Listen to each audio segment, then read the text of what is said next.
Voilà, bienvenue à toutes et à tous à cette nouvelle causerie. Donc, on va démarrer maintenant. Donc, je vais lancer le déroulé si ça marche correctement. Voilà. Donc, bienvenue à cette nouvelle causerie Lucie Bureau Veritas, entièrement consacrée à la biodiversité, puisqu'on va parler de ce nouveau label Biodiversity Progress. Et on est très content d'avoir comme partenaire avec nous sur ce projet l'association Auré et également l'agence Parangone. Alors, le programme de cette matinée, on va d'abord vous faire un petit rappel de qui nous sommes, l'agence Lucie et Bureau Veritas, sur ce label. Et ensuite, on aura le plaisir d'avoir l'intervention d'Eliane Leriche de l'association Auré, qui va nous parler du sujet de la biodiversité, de ce sujet passionnant, mais aussi de ses enjeux et comment la biodiversité aujourd'hui est en danger et comment on a besoin de prendre ce sujet en main, tous autant que nous sommes, évidemment, entreprises, mais aussi individus et tous les acteurs économiques, comment on a besoin de prendre en main ce sujet de la biodiversité qui est mise à mal et en grand danger. Et puis ensuite, on rentrera dans le vif du sujet du label en vous présentant le label Biodiversity Progress avec Yann Olivier de Bureau Veritas.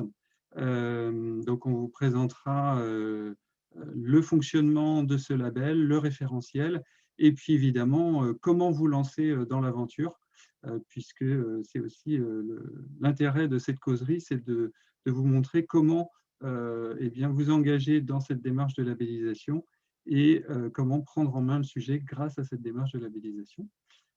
Voilà. Et puis, évidemment, on prendra un temps d'échange entre nous. Alors, sans plus attendre, on va se présenter. Je vais d'abord donner la parole à Yann Olivier, qui va se présenter, ainsi que Bureau Veritas. Bonjour à tous et bienvenue. Je suis Yann Olivier de Jouvencourt, chef de projet certification dans le service forêt-bois chez Bureau Veritas Certification. Bureau Veritas Certification est un acteur majeur de la certification et de l'audit dans les domaines de la qualité, santé, sécurité, la protection de l'environnement et le développement durable. Nous sommes maintenant partenaires évaluateur de l'agence Lucie pour les labellisations Lucie 26000, label numérique responsable, et nous avons maintenant établi un partenariat pour la gestion de notre label Biodiversity Progress. Nous faisons partie du groupe Bureau Veritas avec un chiffre d'affaires de 5,1 milliards d'euros en 2019, plus de 70 000 collaborateurs, 400 000 clients et plus de 1500 bureaux et laboratoires dans 140 pays. Et Bureau Veritas Certification en France a plus de 42 000 clients avec environ 450 auditeurs salariés et sous-traitants en France. Merci beaucoup. Alors, en ce qui concerne l'agence Lucie, donc nous, on est une petite structure, on est 11 personnes maintenant à l'agence Lucie, donc on est sous forme de société. On est basé à Paris, donc toute l'équipe est basée à Paris. Et moi, je suis un petit peu l'exception parce que je suis la seule Luciole, la personne de l'équipe Lucie qui s'est délocalisée. Donc moi, pour information, je suis basé à Nantes pour couvrir notamment le Grand Ouest. Et donc, même si Lucie est sous forme de société, on a quand même un esprit militant que l'on revendique. Pour nous, ce n'est pas un gros mot, l'esprit militant, bien au contraire. Donc, on est une équipe de passionnés qui défendons au quotidien la RSE, c'est-à-dire la responsabilité sociétale au sens large, à tous les niveaux. Et donc, on anime une communauté de plus de 800 organisations. En premier lieu, sur la démarche de labellisation Lucie 26000, puisque c'est l'origine de l'agence Lucie, c'est le label Lucie qui reste aujourd'hui de loin la plus grande partie de notre activité. Mais on gère aussi d'autres labels et d'autres démarches, notamment le label Toumaï, qui est un label premier pas en RSE, qui est un petit peu le petit frère de Lucie 26000. Et puis, on a aussi des labels que l'on gère pour le compte de tiers, comme par exemple le label Envol, qui est un petit label environnemental pour les PME de moins de 50 personnes. Donc là, c'est pour traiter la thématique spécifique de l'environnement et mettre en place un premier système de management environnemental. Donc, c'est un label que l'on gère pour le compte de CCI France. On gère aussi le label numérique responsable pour gérer ses activités numériques de façon responsable, comme le nom du label l'indique. Et ça, c'est un label que l'on gère pour le compte de l'INR, l'Institut du numérique responsable. Et puis, à présent, maintenant, on est très fiers aussi d'être en partenariat avec Bureau Veritas pour gérer le label Biodiversity Progress, donc pour le compte de Bureau Veritas Certification. Voilà, sans plus attendre, je vais laisser Hélène Leriche de l'association Auré se présenter et puis nous parler de biodiversité et de ses enjeux. Bonjour, merci Mickaël. Bonjour à tous. Je suis très contente d'être avec vous ce matin pour rejoindre cette très belle dynamique autour de ce label auquel je crois beaucoup et que j'ai accompagné depuis son émergence en fait. C'est une belle aventure. Auré travaille sur les sujets de développement durable de façon large depuis 92. On fédère, on anime un réseau à peu près de 180 acteurs engagés, que ce soit des entreprises, des collectivités, des associations, avec comme objectif le développement durable, mais organisé en 3 priorités, donc biodiversité, économie, qui est le pôle dont j'ai la responsabilité, économie circulaire et puis reporting RSE et ancrage local. Vous avez le lien vers nos activités. Sur les sujets biodiversité, on s'est engagé dans une dynamique qui est celle qui est proposée par l'OFB actuellement, qui est biodiversité tous vivants, les acteurs engagés pour la nature. Et donc, on est partenaire engagé pour la nature, ce qui nous permet d'accompagner nos adhérents notamment, mais tout un chacun sur la volonté de rejoindre ou territoire engagé pour la nature ou entreprise engagée pour la nature, dont on fait partie du comité de pilotage. On suit cette dynamique nationale, que ce soit au niveau du Conseil national biodiversité, de la recherche avec la FRB. Je suis représentante d'un des collèges du COS de la FRB. Enfin bref, on fédère finalement les bonnes idées, les bonnes volontés, les retours d'expérience dans des supports qui sont ouverts à tous. C'est du commun partagé. Et puis, on a la responsabilité de porter la plateforme française des initiatives à travers le monde en lien avec le secrétariat de la Convention sur la diversité biologique qui s'appelle le Global Partnership for Business and Biodiversity. Et à ce titre-là, il y a un site qui est entreprise-biodiversité.fr où on essaye de récolter les retours d'expérience de tous les acteurs au niveau français, pas que nos adhérents, pour pouvoir le porter au plus haut niveau de la Convention sur la diversité biologique. Vous n'êtes pas sans savoir que l'année dernière devait être l'année de la biodiversité. Ça l'a été d'une certaine façon. Et cette année, il y a des enjeux majeurs aussi. Donc voilà. Et puis, on a croisé les enjeux climat et biodiversité pour développer une réflexion autour des ENR et de la nécessité de développer ces ENR de façon durable, c'est-à-dire de concilier ces enjeux d'énergie et de préservation de la biodiversité. Et à ce titre, on a aussi rejoint l'Energy Task Force, qui est un think tank au niveau international attaché à la Convention sur les espèces migratrices. Il y a beaucoup de choses à dire sur Auré et ce n'est pas le moment de détailler tout ça, donc vous avez les liens. Et on va en venir du coup au sujet qui nous occupe aujourd'hui, Mickaël, si tu veux bien passer à la slide suivante, puisque c'est toi qui as la main. Voilà, c'est qu'est-ce que la biodiversité? Alors la biodiversité, si vous allez chercher sur Internet ou peut-être avez-vous déjà l'habitude d'en parler, on a peut-être de façon classique une façon de serrer le problème en essayant de jouer sur plusieurs échelles, en parlant de la variabilité des organismes vivants au sein des espèces. Vous êtes tous différents de vos frères et sœurs. Dans les portées de chatons, il n'en est pas autrement non plus. On parle aussi de la variabilité entre les espèces. Une population de vaches dans un pré n'a pas grand-chose à voir avec une population de cigognes qui migrent. Et puis, on parle aussi de la variabilité des écosystèmes. La seule chose, c'est qu'il ne faudrait pas oublier, si on essaie de ranger les choses un peu pour s'y retrouver, que tout cela, évidemment, est avant tout un tissu d'interaction. Vous n'êtes rien sans l'environnement qui vous abrite et vous agissez sur cet environnement. L'être humain est le premier à le savoir, en l'occurrence. Et donc, je préfère pour ma part, et c'est ce qu'on porte chez Auré, parce que le groupe de travail dont je m'occupe a été initié par Jacques Weber, qui était anthropologue, économiste et qui dirigeait à l'époque l'Institut français de la biodiversité. Je préfère une définition de la biodiversité qui est la multiplicité des interactions entre organismes dans des milieux en changement. Donc, il n'est plus question d'espèces, il est question d'organismes. Et donc, derrière organisme, on peut penser aussi organisation. On peut penser aussi groupe. Et cette multiplicité, c'est d'abord celle des interactions, entre toutes ces entités et la dynamique des milieux en changement. Et pour la petite histoire, c'est vraiment avec cette définition aussi que le label Biodiversity Progress est né à l'époque, parce que c'est cette idée de justement de s'inscrire dans des dynamiques, dans des scénarios, parce que l'enjeu, c'est celui en effet de rester sur cette planète. Et donc, c'est la slide suivante, Michael, s'il te plaît. Parce Il y a que le peut-être un développement... petit décalage quand je passe, mais Il n'y a pas de souci. Ça doit être la distance entre Paris et Nantes. ça doit Le, être ça. le développement durable, on peut le voir peut-être à la façon des anneaux olympiques, comme il est présenté très fréquemment, mais la façon dont on le porte en tous les cas chez Auré, c'est ce qu'on appelle la soutenabilité forte qui a été posée par René Passé en 1979 pour poser l'environnement vraiment comme le socle des acteurs, le socle vivant, hein, on le partage tous. Et puis au sein de cet environnement, comme vous le voyez, on l'a redessiné un peu dans une autre dimension en bas à droite. Il y a des sociétés qui se sont développées, notamment la société humaine, c'est pas la seule. Les termites ont des sociétés, les lions aussi. En tous les cas, dans la société humaine, il y a une façon dont les humains ont l'habitude de gérer les choses et ça s'appelle l'économie, la gestion entre humains à propos des choses. Et cette économie, elle émane de cette société, mais cette société est basée sur cette biosphère.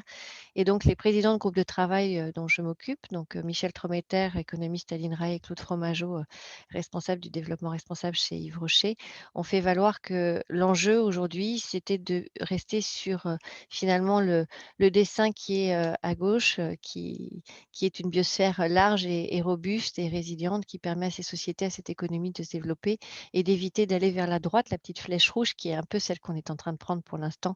Donc, il s'agit d'inverser la tendance et de retourner un peu plus vers la gauche. Et donc, je veux bien maintenant que tu passes à la suivante. Voilà. Et pour essayer de prendre conscience de cela, c'est vrai qu'il y a un exercice de style qui a été fait en 2005 par le Millennium Ecosystem Assessment, qui avait fait un peu un état des lieux de cette biodiversité.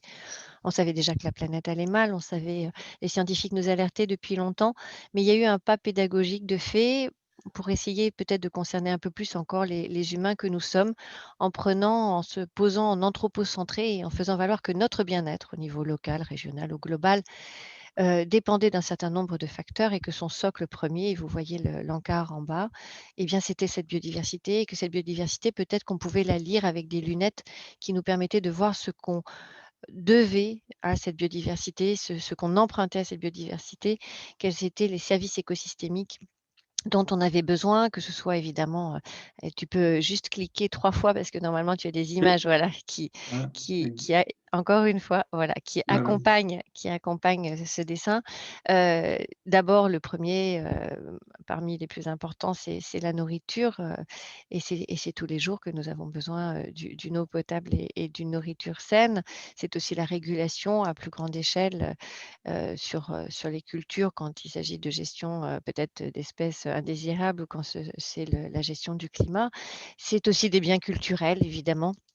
La poésie ne pourrait exister sans le monde magnifique qui l'inspire. Donc, ces services écosystémiques permettent peut-être de prendre les gens un peu plus aux tripes, mais attention, si je puis me permettre, ça ne résout pas tout. C'est-à-dire que c'est un premier pas pour essayer de concerner, les uns et les autres au lien qu'ils ont à la biodiversité. Ça doit pouvoir ouvrir le débat et amener les gens à se poser les bonnes questions, mais ça ne doit pas omettre le fait qu'on est autour d'un objet commun et que la lecture que vous ferez, par exemple, d'une forêt ne sera pas la même si vous êtes un chasseur de champignons, si vous êtes un randonneur, si vous êtes un forestier ou si, vous êtes la collectivité qui bénéficie de l'eau potable qui du coup est filtré dans les sols de cette forêt. C'est dans tous les cas une première façon d'aborder ces sujets biodiversité, peut-être de concerner les acteurs. Il y en a d'autres pour alerter, mais il faut se rappeler que cette biodiversité nous est vitale. Et tu peux passer à la slide suivante. Une autre façon parfois de parler de cette biodiversité pour essayer de réveiller les consciences, c'est en effet d'utiliser des chiffres, donc de rappeler que nous avons besoin de cette biodiversité, que ce soit pour nous nourrir, pour nous soigner, que pourtant elle est menacée. Donc les appels scientifiques, je vous ai parlé du Millennium Ecosystem Assessment, mais il y a aussi le bilan qui a été fait par l'IBES en 2019 qui alertait. Parfois, il est utile d'utiliser des chiffres un peu forts, 1 million d'espèces animales et végétales qui sont en danger d'extinction, 75% du milieu terrestre est sévèrement altéré et 50% des récifs coralliens ont disparu depuis 1978. Ça peut marquer les esprits. Il me semble qu'il faut replacer ça dans un contexte général. Donc, je veux bien que tu passes à la suivante, s'il te plaît, qui est qu'on doit, merci, on doit s'inscrire dans cette coévolution. Le vivant, ça fait 3,5 milliards d'années qu'il innove sous contrainte. Il y a eu des crises, en effet, il y a eu des émergences, il y a aujourd'hui un effondrement, donc on ne parle même pas de crise tellement l'effondrement du vivant est rapide et puis, accessoirement, on sait, qui en est la principale cause. Donc, on est sur la branche, mais on est aussi à la barre et l'idée, c'est que finalement, nos sociétés humaines sont enchâssées dans ces enjeux-là, qui sont ceux du climat, de la biodiversité. Une espèce animale a besoin, forcément de conditions climatiques pour vivre et influe sur ces conditions climatiques. Donc ce sont bien finalement des éléments qui nous enchâssent et nos sociétés humaines ont l'occasion de pouvoir agir directement sur la biodiversité, peut-être presque plus facilement parfois que directement sur le climat et pourtant les effets peuvent être bénéfiques, aux 2 niveaux. Les questions de climat sont compliquées, donc on peut les couper en petits morceaux et essayer de les résoudre petit bout par petit bout. C'est dans tous les cas ce qu'on essaie de faire. La question de la biodiversité est tout autre. C'est un objet complexe et donc pour aborder un objet complexe, eh bien, il faut peut-être une approche particulière et c'est pour ça que ce label est intéressant parce qu'il propose peut-être de prendre les choses autrement et de valoriser finalement une diversité de démarches qui permettent d'aller vers, un même objectif avec une multiplicité d'acteurs. Du coup, on peut passer à la suivante, s'il te plaît. Voilà, Voilà. c'est d'une autre façon de voir la façon dont finalement les choses s'enchâssent. C'était Mickaël qui nous a trouvé ce dessin rigolo, mais qui est rigolo parce qu'il est il est de couleur, mais ce qu'il dit est très sérieux et on peut avoir, un peu une façon nombriliste de voir les choses. Il ne faut pas oublier finalement d'élargir, le scope et de se rendre compte qu'on fait partie, d'une dynamique, que nos sujets sont enchâssés dans ces enjeux de changement climatique dont on parle un peu beaucoup, mais finalement avant tout de risques pour cette planète, ou en tous les cas pour la biodiversité à laquelle on tient et qui nous est vitale. Gilles Boeuf a l'habitude de dire que la planète continuera à tourner et que la question, c'est que nous restions dessus dans des bonnes conditions de vie et c'est bien en effet, tout l'objet que d'arriver à continuer à s'intégrer dans cette évolution du vivant et à coévoluer avec lui pour pouvoir, nous en sortir le mieux possible et avoir toujours, le plaisir de vivre sur cette planète comme mes enfants que je vous ai mis en première image, dans la définition de la biodiversité parce que nous en faisons partie définitivement. Alors peut-être que du point de vue économique, puisque c'est votre quotidien avec les entreprises, il est important de pouvoir aborder ce sujet. Donc on a repris, à nouveau quelques chiffres, Mickaël, s'il te plaît. Non, tu es très loin. Merci. Normalement, c'est bon? Oui, c'est bon, c'est bon maintenant. Donc OK. il peut être, utile, en effet de rappeler ces services dont je vous ai parlé, que le Millennium Ecosystem Assessment avait commencé à lister. Parler des produits, des processus biologiques dont la perte peut avoir des conséquences sur l'économie. Donc on peut reprendre en effet des travaux comme ceux de Pavan Sukhdev qui en 2009 avait fait un peu le même travail que Nicolas Stern. Vous avez peut-être entendu parler du rapport Stern qui avait essayé d'évaluer le prix de la non-action face au changement climatique. Le rapport Sukhdev a essayé de faire la même chose en 2009. Plus récemment, le rapport Dasgupta a aussi fait valoir l'importance pour nos sociétés et nos économies de prendre en compte ces sujets-là. L'IBES dont je vous parlais a aussi donné des éléments chiffrés et vous avez ainsi peut-être, des outils à aller chercher pour développer un argumentaire et attirer les regards.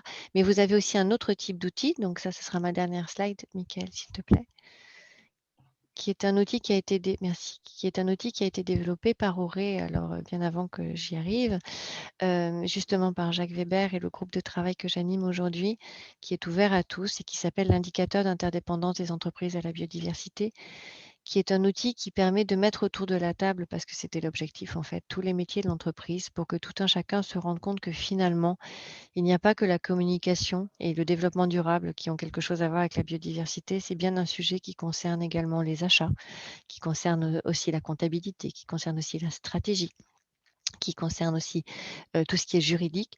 Et donc, méthode qui est à faire à sa main parce il est impossible de se comparer avec les voisins ou avec les concurrents. Il est juste possible de faire un état des lieux de où on en est et de voir comment on progresse et de refaire régulièrement le tour de table pour voir si on est allé dans la bonne direction avec la stratégie qu'on a pu développer.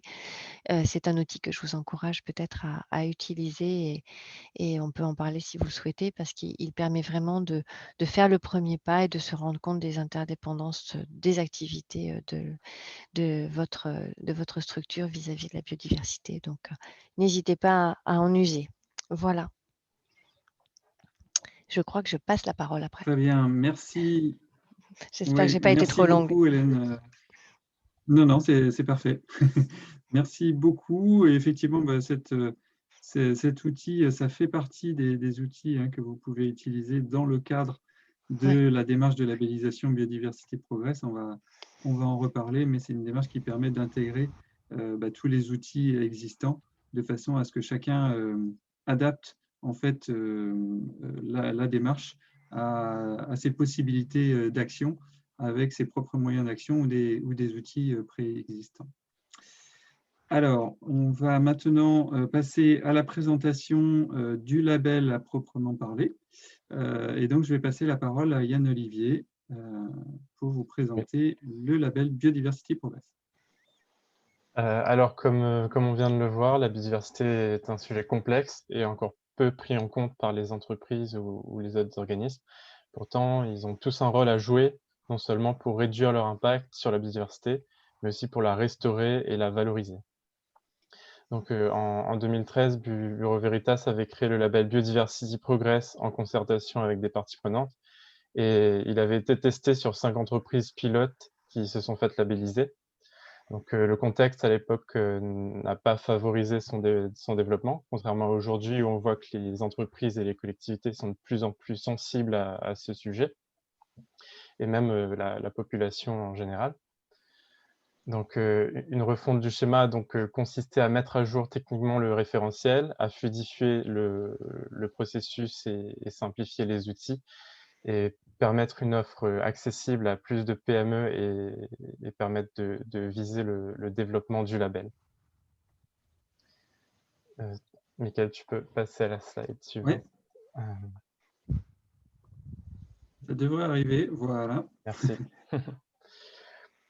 Donc, l'agence Lucie et Bureau Veritas Certification ont mis en place un partenariat pour assurer une démarche complète, donc au sein duquel Bureau Veritas est propriétaire du label et réalise les audits et délivre la labellisation sur avis d'un comité d'experts indépendants. Et l'agence Lucie assure la gestion du label, donc par un accompagnement des organismes dans la démarche, notamment par une formation initiale sur le référentiel, les outils et les bases du diagnostic, et la mise à disposition des outils de reporting et l'organisation des comités d'experts indépendants. Merci. Merci.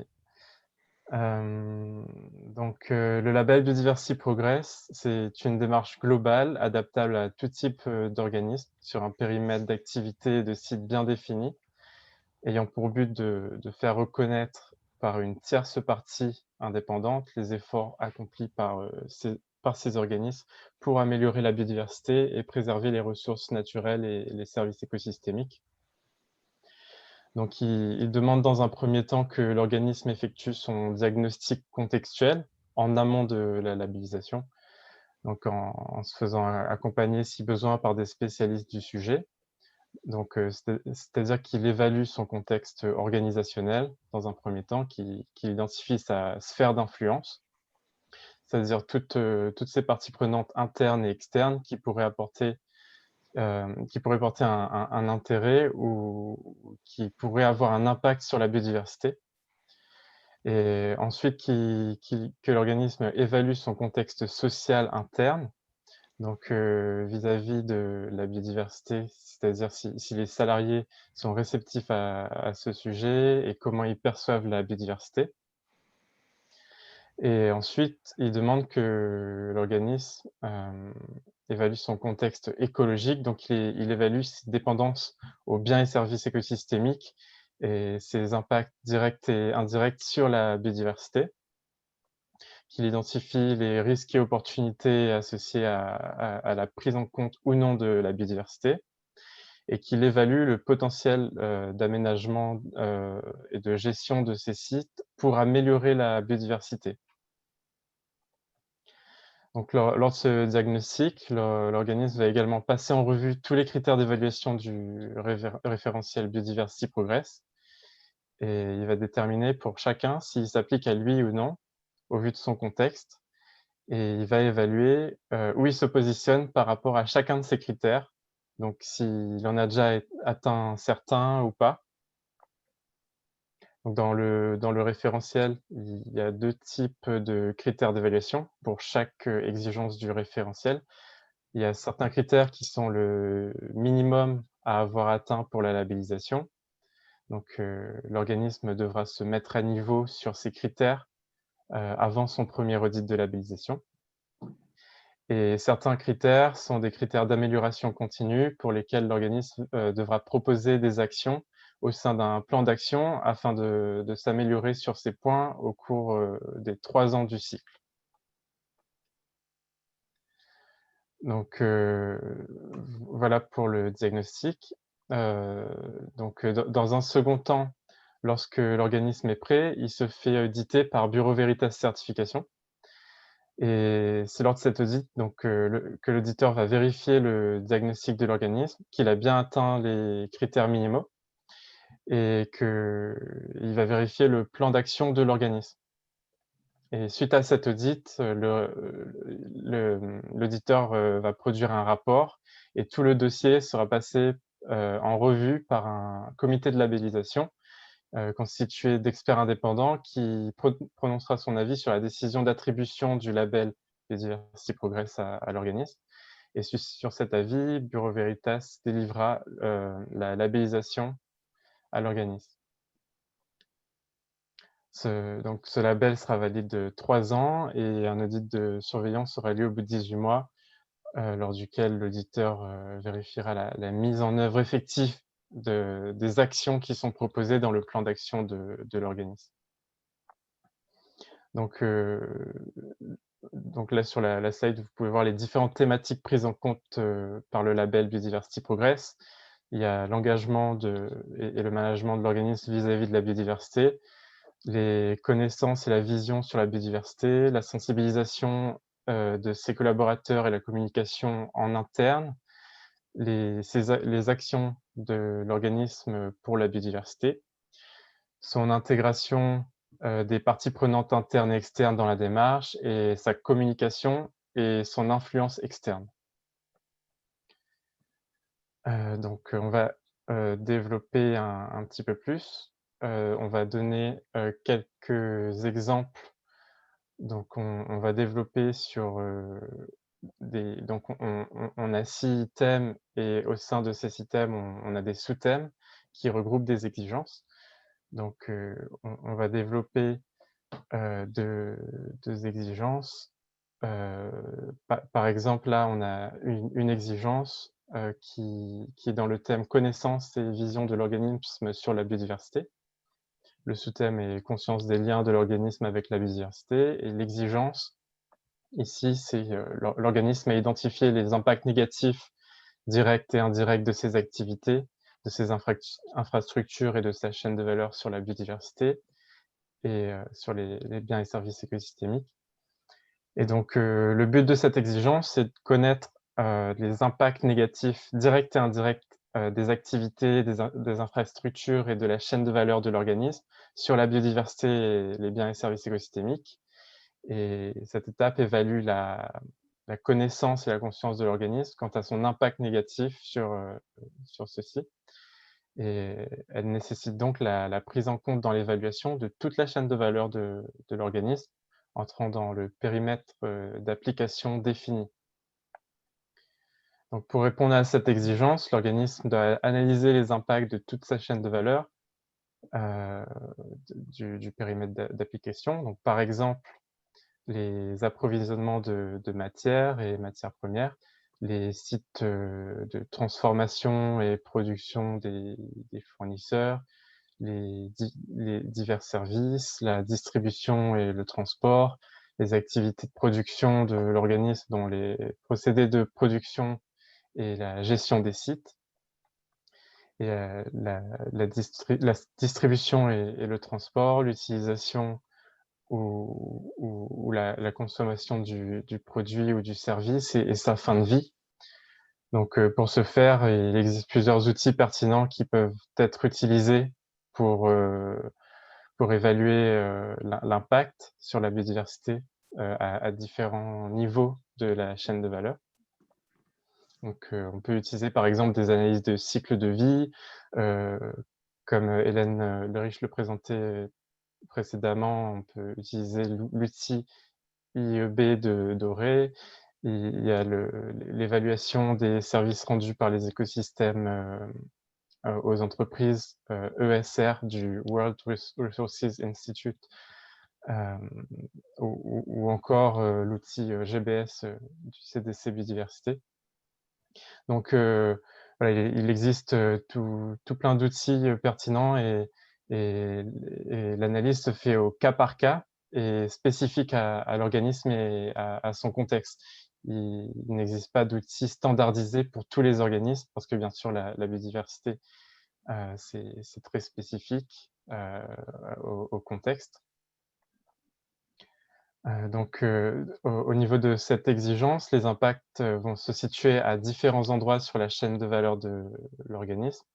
Par exemple, un acteur qui possède ou gère du foncier aura potentiellement des impacts directs.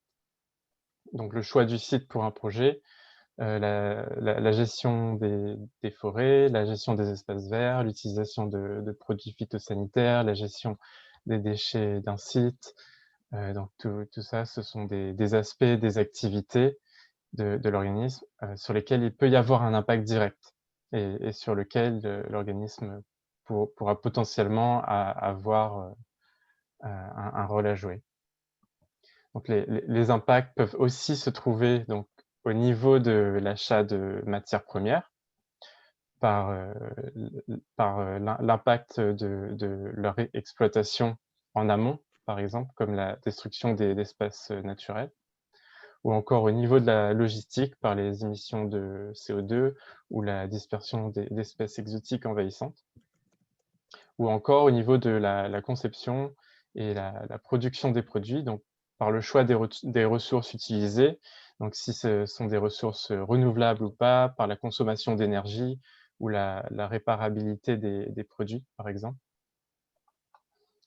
Donc, en ce qui concerne les critères minimaux à atteindre pour la labellisation associés à cette exigence, donc on a que l'organisme doit avoir réalisé une évaluation complète de ses impacts négatifs sur les biens et services écosystémiques sur son périmètre d'application qu'il aura défini.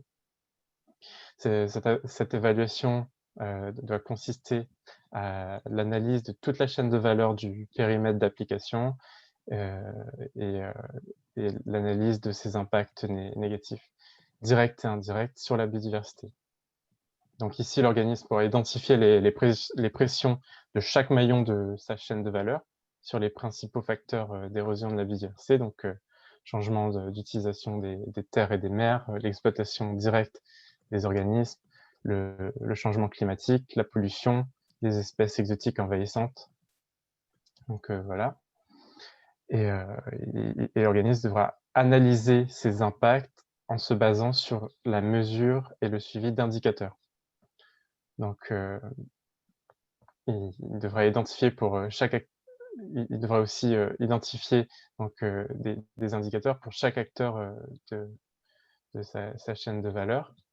Et voilà, et à minima, le responsable de la labellisation Biodiversity Progress dans l'organisme devra connaître ses impacts et montrer qu'il les connaît donc, pour obtenir la labellisation. Donc ça, ce sont les critères minimaux à atteindre pour être conforme aux standards lors de l'audit de labellisation.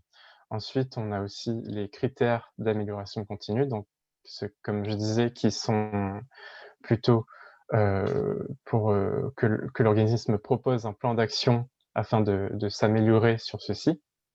Donc, l'organisme devra mettre à jour son évaluation lorsque nécessaire, selon les évolutions de ses activités, de ses infrastructures et de sa chaîne de valeur, et en impliquant les parties prenantes concernées dans la démarche. Il devra évaluer l'impact négatif de ses investissements, de ses financements sur la biodiversité, et viser à la réalisation d'une évaluation complète des impacts négatifs sur les biens et services écosystémiques de ces sites, de ses activités et ses infrastructures, et de sa chaîne de valeur, au-delà de son périmètre d'application. Donc là, ce sont des critères d'amélioration continue. C'est pour avoir une vision à plus long terme d'amélioration continue de l'organisme, et donc pour lesquels il devra proposer des actions en vue d'atteindre à terme ces critères.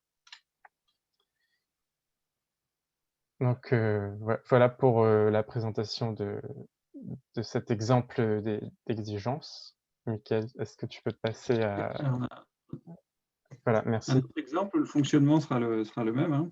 Voilà, c'est le même fonctionnement. Donc là, on est dans le thème action de l'organisme pour la biodiversité.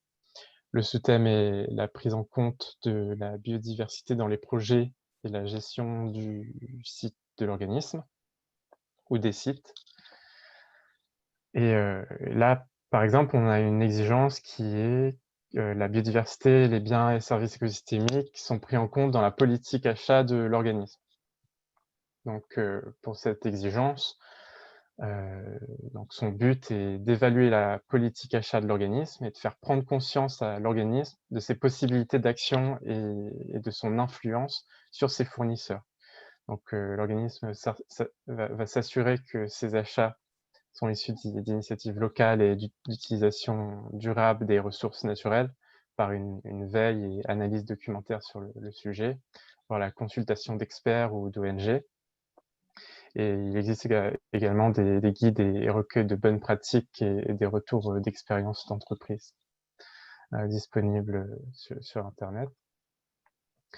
Et en ce qui concerne donc les critères minimaux à atteindre pour la labellisation associée à cette exigence, donc l'organisme doit privilégier quelques produits certifiés à minima de sources responsables ou sources durables par rapport à des produits standards dans ses achats.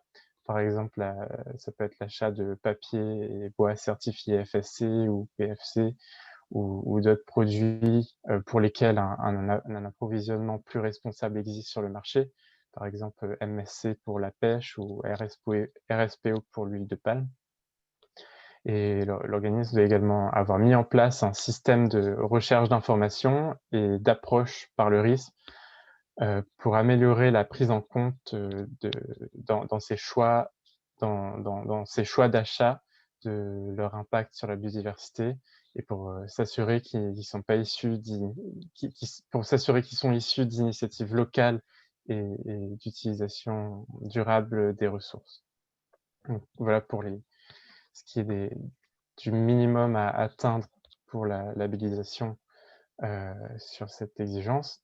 Ensuite, en ce qui concerne les critères d'amélioration continue, il faudrait qu'une grande majorité des produits soient labellisés ou respectueux de la biodiversité, que l'organisme utilise un outil ou se fasse accompagner par un organisme spécialisé dans le domaine pour déterminer l'impact de ses achats sur la biodiversité et prendre en compte ces résultats pour s'améliorer de manière systématique, et que le critère biodiversité soit donc systématiquement pris en compte dans tous les achats de l'organisme.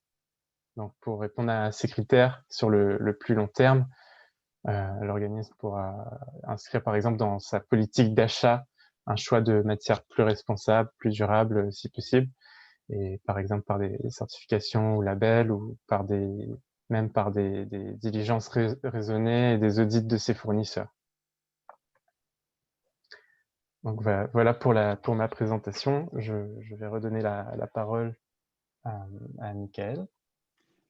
Ouais, très bien, merci beaucoup Yann-Olivier. Alors, on va peut-être juste réagir à une remarque tout à l'heure, parce que il y avait un des participants qui mettait dans le chat, on parle des impacts négatifs, mais quid des impacts positifs? Ça, c'est quelque chose qui est aussi traité dans le référentiel, hein. Oui, On bien doit sûr. effectivement identifier les impacts négatifs directs et indirects, mais il y a une exigence, qui est l'exigence suivante, hein, celle qui vient juste après, qui est sur l'identification des impacts positifs également.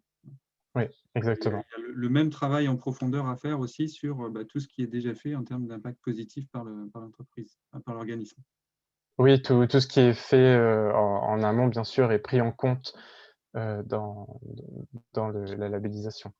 Et même tous les impacts positifs et les contributions positives intrinsèques à l'organisme sont totalement prises en compte. Tout à fait. Alors, il y a donc des questions qui commencent à arriver, donc on y répondra tout à l'heure. Donc, il y en a à la fois qui sont posées dans le chat et dans la partie Q&R. Si vous pouvez essayer de concentrer vos questions plutôt dans la partie Q&R qui est dédiée à ça, ce sera plus facile à traiter pour nous tout à l'heure. Merci d'avance. Alors, je vais, pour ma part, vous présenter le process de labellisation Biodiversité Progress, puisque là, Yann-Olivier vous a parlé du référentiel. Hein. Vous avez d'abord vu une vue d'ensemble du référentiel, et puis vous avez deux exemples de critères, d'exigences à traiter et comment elles sont traitées dans le cadre de la démarche. Maintenant, pour suivre le processus de labellisation de labellisation Biodiversity Progress, pardon, lapsus, quelles sont les étapes? Alors, la première étape, c'est de suivre une formation d'une journée où on va vous apprendre à utiliser le référentiel Biodiversity Progress, donc il y a une découverte du référentiel et de la méthodologie associée, avec justement les différents outils existants pour traiter le sujet en interne et pouvoir utiliser les outils qui vous conviennent. Donc, il y a cette découverte du référentiel et aussi la façon d'adapter la démarche à vos spécificités pour faire en sorte que vous puissiez vous engager dans des actions qui soient pertinentes pour votre structure. Donc, une fois que vous aurez suivi la formation, donc vous aurez le référentiel complet, vous aurez accès à une plateforme en ligne qui s'appelle Lucie Online et qui vous permettra de réaliser votre diagnostic contextuel. Donc, il s'agit en fait d'une auto-évaluation où vous allez identifier justement votre état des lieux sur tous les points du référentiel et identifier tous les points qui sont à travailler pour atteindre des critères minimaux pour être prêt pour la labellisation. Donc, il va y avoir déjà un travail de mise en place d'actions de progrès à effectuer déjà à ce stade du processus pour pouvoir vous mettre en adéquation et être en mesure d'être labellisé. Et donc, sur cette phase, alors vous pouvez le faire par vous-même si vous avez les ressources compétentes en interne pour mener cette étape, mais on vous recommande évidemment de vous faire accompagner par un de nos consultants experts qui sont à votre disposition et qui sont référencés par nous pour pouvoir vous accompagner dans cette phase. On en reparlera tout à l'heure. Une fois que cette étape est remplie, eh bien, il y a l'audit sur site réalisé par Bureau Veritas Certification, où là, eh bien, il y a un auditeur ou une auditrice de Bureau Veritas qui vient sur site et qui va interviewer tout un panel de collaborateurs pour pouvoir établir un niveau de maturité sur toutes les exigences du référentiel, suivant l'arborescence que vous a présenté Yann-Olivier tout à l'heure. Et donc, ça va permettre d'identifier là où vous remplissez les critères de labellisation, tout ou partie des critères d'amélioration continue. Et à partir de là, ça va vous donner un niveau sur chacune des exigences et ce qui va permettre de dresser l'état des lieux établi par l'auditeur qui va être valide pour le reste du processus et votre labellisation. Et donc, à partir de cet état des lieux, ça va faire apparaître toute une série de leviers de progrès à exploiter, où là, vous allez justement devoir rédiger un plan d'action de progrès. Et donc, il y aura des actions qu'on appelle des actions correctives qui correspondent aux critères de labellisation, où il faudra atteindre ces critères et avoir corrigé ces critères pour pouvoir être en capacité d'être labellisé. Et puis d'autres qui sont des points d'amélioration volontaires sur les points d'amélioration du référentiel. Et donc, une fois que vous êtes prêt, eh bien, vous passez en comité de labellisation. Cette phase-là vous aura pris à peu près entre 8 et 12 mois. Ça peut être variable, hein, mais c'est généralement la moyenne de ce que ça peut donner.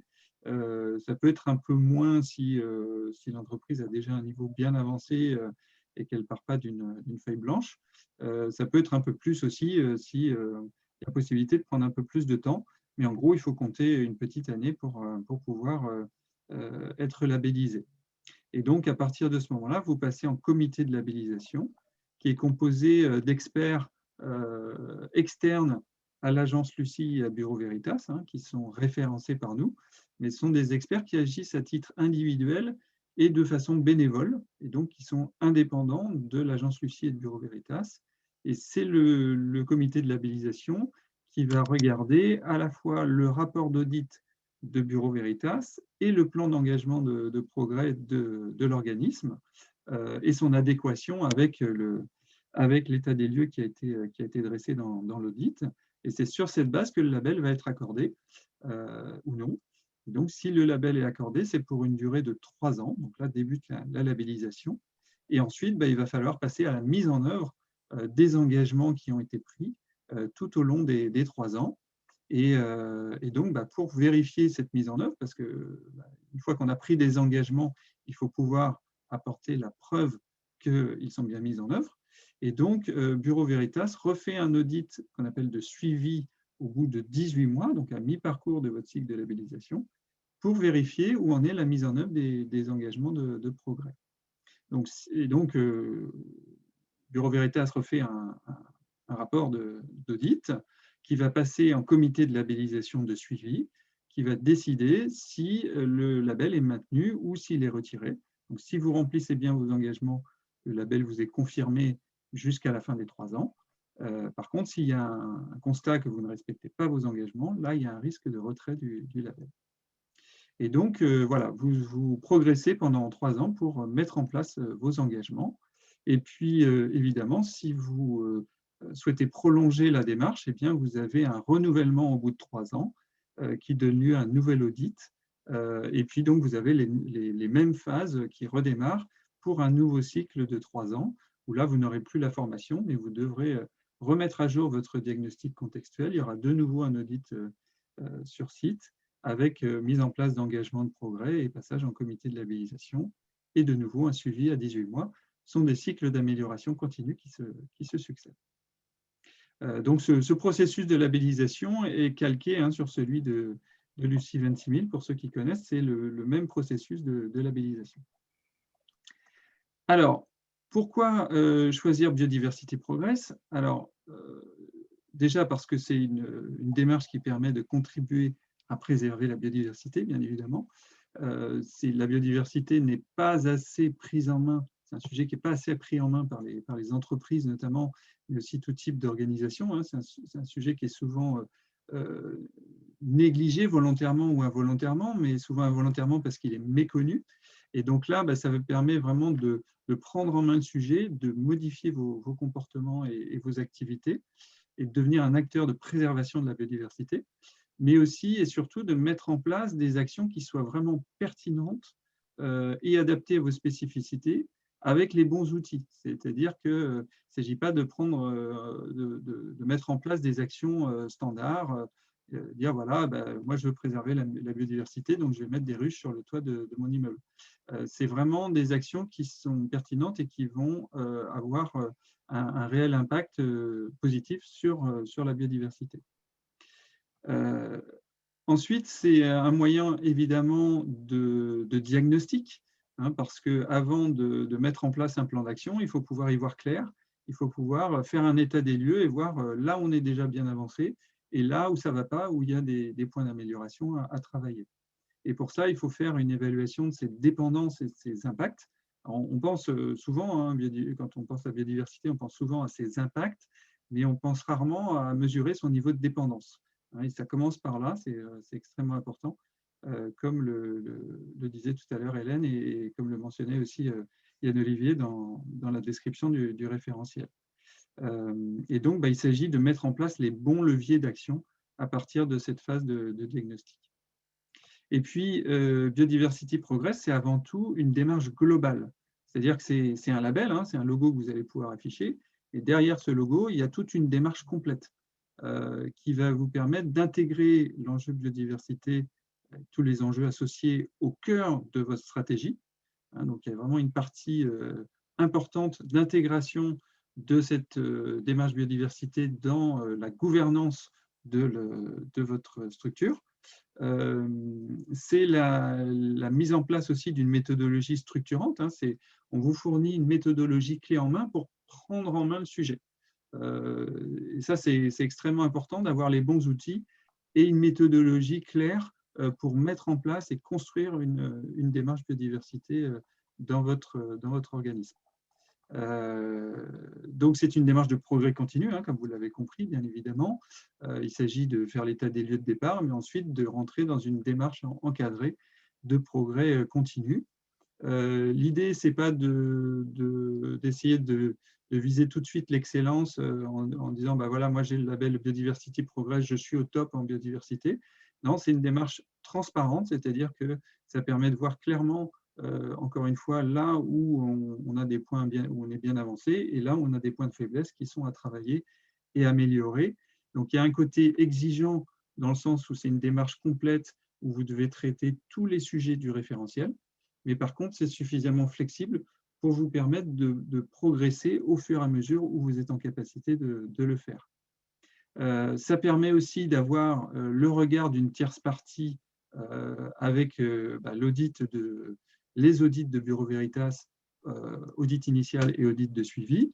Et puis aussi, si vous faites accompagner par un expert, d'avoir cet accompagnement par un consultant qui va vous suivre et va pouvoir vous aider sur la démarche et à mettre en place les actions qui conviennent. Et puis, évidemment, c'est un moyen de valoriser tout ce que vous faites avec le label, en affichant le logo et aussi en ayant un appui en termes de communication de notre part. Nous, c'est le rôle aussi de l'agence Lucie de vous appuyer dans votre communication en vous fournissant des outils pour ça, pour valoriser votre démarche et en appuyant aussi vos communications, par exemple, sur les réseaux sociaux. Et donc, ça vous permet de valoriser votre démarche auprès de vos parties prenantes. Et puis, évidemment, c'est quelque chose de très important pour anticiper les obligations réglementaires, parce que ça ne vous a pas échappé, en fait, hein, ce sujet, il est en train de monter en puissance et les exigences réglementaires vont également monter en puissance. Il va y avoir de plus en plus de réglementations sur le sujet. Et donc, les organisations qui auront travaillé en profondeur sur ce sujet de la biodiversité auront une longueur d'avance sur les autres. Et ça vous permettra de justement bien travailler toutes ces obligations réglementaires en les ayant préparées à l'avance, plutôt que de les subir de façon brutale une fois qu'elles tombent par la réglementation. Alors, c'est en lien avec différents référentiels. Hein. Vous pouvez faire donc, il y a effectivement des travaux de France Stratégie sur le sujet, mais vous pouvez faire le lien directement avec vos démarches existantes, par exemple sur l'ISO 26000 et sur les objectifs du développement durable, les ODD. Voilà. Alors, ça vous permet également, ça c'est un gros bénéfice aussi de la démarche Biodiversity Progress, de rejoindre la communauté Lucie. Donc, ça vous donne accès à tous les outils, services et événements de la communauté Lucie, et notamment tout ce qui se passe en termes de vie de la communauté avec des événements. Donc, on fait beaucoup de réunions. Alors, on aime bien les faire en présentiel, mais en ce moment, tout est en distanciel, bien évidemment. Mais des réunions de partage, d'échange d'idées, de bonnes pratiques de retour d'expérience entre les membres. Alors, on le fait sur les démarches RSE, mais aussi sur nos démarches thématiques. Et en tout cas, ça vous donne accès à tout ce qu'on met en place. Donc, des échanges entre les membres sur la biodiversité, mais aussi sur tous les sujets de la RSE. Donc, ça permet de ne pas être en solo dans sa démarche, mais de pouvoir partager aussi avec les autres et de bénéficier de leurs idées, de leurs bonnes pratiques et retours d'expérience. Il y a des avantages qui sont fournis aussi entre les membres, hein, voilà, ça permet de trouver parfois des prestataires au sein de la communauté Lucie avec des conditions préférentielles. Comme je le disais, on apporte aussi un appui en termes de communication. Donc, une fois que vous êtes labellisé, vous pouvez communiquer sans limite sur votre label en affichant le logo Biodiversité Progress sur tous vos supports sans aucune limite. On a un pack communication pour vous aider à valoriser votre label. On est très présent sur les réseaux sociaux pour communiquer sur votre structure et relayer vos propres communications. Et il faut savoir aussi que dès que vous entrez dans la communauté Lucie, vous faites partie intégrante, donc dès que vous rentrez dans la démarche, pardon, vous faites partie intégrante de la communauté Lucie et vous pouvez afficher le logo de la communauté Lucie, qui est le petit logo Lucie avec le sourire que vous avez pu voir sur les autres slides, et qui vous permet déjà de montrer que vous êtes engagé dans la démarche et que vous faites partie de la communauté Lucie avant d'obtenir le logo du label une fois que vous êtes labellisé. Et puis, vous avez aussi des outils qui sont développés par l'agence Lucie continuellement. Donc, vous avez la plateforme Lucie Online dont je vous ai parlé, qui permet de piloter toute votre démarche où vous rentrez toutes vos données concernant tout au long du processus de labellisation. On a également une base de données de bonnes pratiques. Alors, on aime bien les petits noms sympas chez Lucie parce qu'on aime bien travailler dans la bonne humeur. Et cette base de données s'appelle Lucifer, hein, en 2 mots, Lucie et le verbe faire. Et donc, c'est une base de données qui rassemble une multitude de bonnes pratiques sur tous l'ISO 26000. Donc, ça a la même structure que le référentiel Lucie 26000. Et vous pouvez trouver des idées, des pistes d'action par point du référentiel Lucie 26000. Et donc, sur la biodiversité, vous pouvez trouver des exemples de bonnes pratiques d'entreprises extérieures à la communauté Lucie, mais évidemment aussi d'entreprises de la communauté. Donc, aujourd'hui, il y a plus de 1000 bonnes pratiques qui sont rentrées dans la base. Et le fait de faire partie de la communauté Lucie, ça vous donne accès à cette base gratuitement. Enfin, en tout cas, ça fait partie du package qui vous est fourni par la démarche, alors que c'est une base payante pour ceux qui ne sont pas dans la communauté Lucie. Alors, dans la lignée de cette communauté Lucie, un aspect important, hein, dont je fais un petit focus sur ce qu'on vient de lancer. On vient de lancer des groupes de travail qu'on a appelés des ateliers trajectoire 2030, où sur 4 grandes thématiques, donc, qui répondent à 4 grands enjeux, on a mis en place ces groupes de travail qui vont travailler dans la durée sur donc, climat et énergie, matières premières, richesses humaines et évidemment biodiversité. Et donc, l'idée, c'est de fixer des objectifs ambitieux à horizon 2030. L'idée, c'est vraiment de mettre la barre plus haut et de définir des critères avec des seuils à atteindre en 2030. Donc là, actuellement, on est en phase de réflexion et donc on a eu le premier atelier cette semaine et merci encore Hélène d'avoir participer à cet atelier et de nous aider à ça. Et donc, au sein de ce groupe de travail, on réfléchit en profondeur pour fixer des critères et des seuils ambitieux à 2030. Et ensuite, sur tout le reste de l'année et les années qui vont suivre, bien évidemment, on va travailler sur comment on fait pour atteindre ces objectifs. Mais l'idée, c'est vraiment de répondre, de donner des réponses à la hauteur de ces enjeux. Et donc, intégrer la communauté Lucie, ça permet aussi de travailler en profondeur sur ce sujet. Et donc, participer à cet atelier biodiversité, eh bien, c'est, on va dire, un travail c'est une extension un petit peu du travail que vous pouvez faire dans le cadre d'une labellisation Biodiversité Progress. Alors, concrètement maintenant, comment se lancer dans la démarche? Comme je vous le disais tout à l'heure, la première étape, c'est de suivre une formation. Et donc, le centre de formation Lucie dispense cette formation Biodiversity Progress d'une journée. Et pour nos formations, on s'appuie sur des experts. Et donc là, la formation Biodiversity Progress est dispensée par l'agence Parangone, qui est partenaire de Lucie et de Bureau Veritas. Et l'agence Parangone, c'est une agence de conseil, de communication et de formation sur la RSE et la transformation sociétale. Et donc, c'est l'agence Parangone qui va dispenser notamment la première session de formation qui aura lieu le mardi 16 mars. Donc, il y a encore de la place, donc n'hésitez pas à vous inscrire.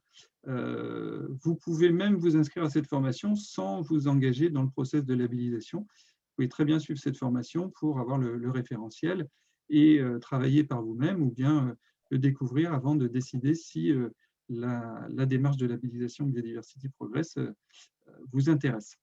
Donc, en tout cas, je vais vous passer une petite vidéo assez courte de Vanessa Logeret de Parangone qui n'a pas pu être avec nous ce matin, mais qui vous présente la formation Biodiversity Progress sur cette petite vidéo très courte que je vais diffuser maintenant.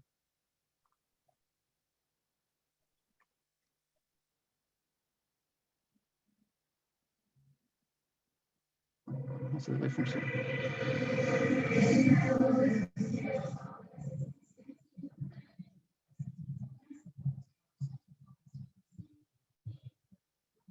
Michael, on n'entend pas la vidéo. On n'entend pas. Alors, on me dit que le son ne marche pas, qu'on n'entend pas la vidéo. Donc, je vais voir ce que je peux faire. J'espère que je vais pouvoir résoudre ce problème.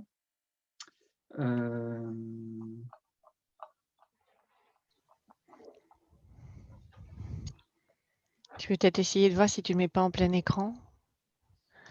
Alors, non, je ne pense pas que ce soit ça. Parce que la voix était un peu métallique au départ. D'accord. Et après, on l'a complètement.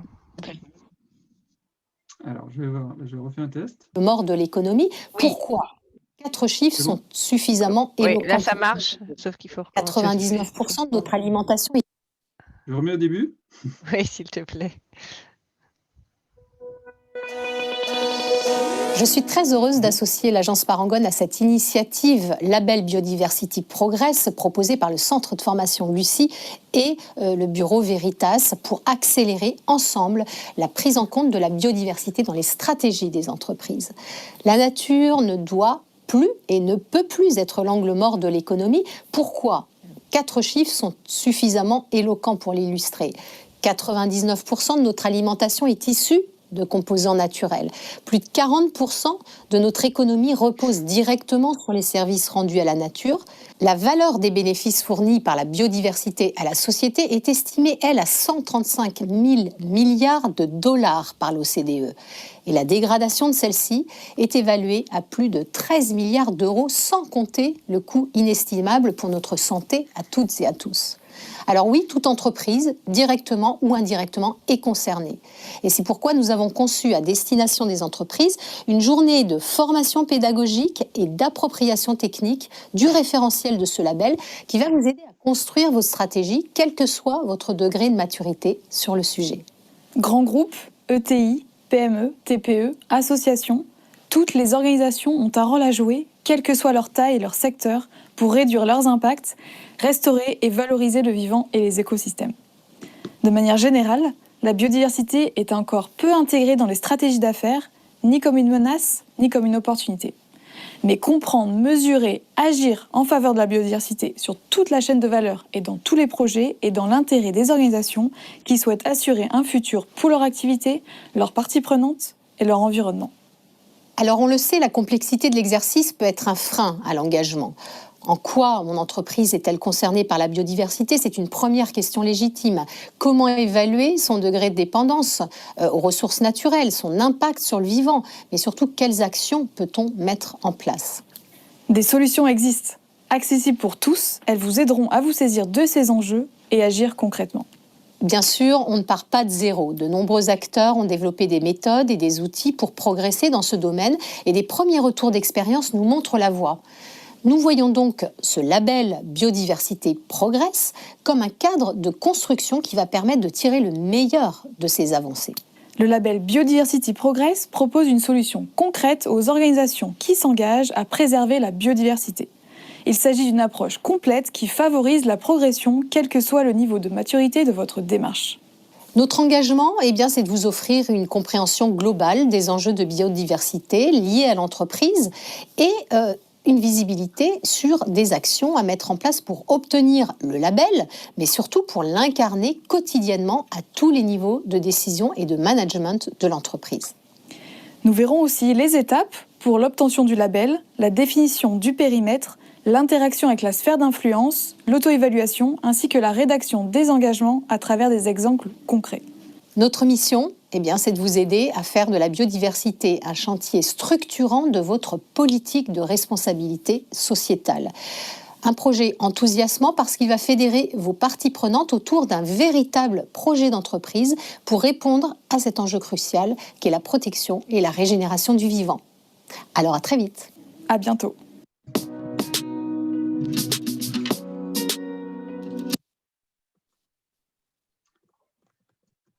Voilà, merci beaucoup à Vanessa de façon indirecte. Voilà, elle pourra le voir aussi sur le replay. Est-ce que vous m'entendez bien? Est-ce que je n'ai pas de problème de micro moi-même? C'est bon? D'accord. Merci beaucoup. Donc voilà, cette première session de formation qui est vraiment le point de départ. Donc n'hésitez pas si ça vous intéresse, même si vous n'êtes pas sûr de vous lancer dans la démarche de labellisation. Cette formation d'une journée, ça vous donnera vraiment les outils et la possibilité d'utiliser le référentiel. Donc voilà, donc première session le 16 mars prochain.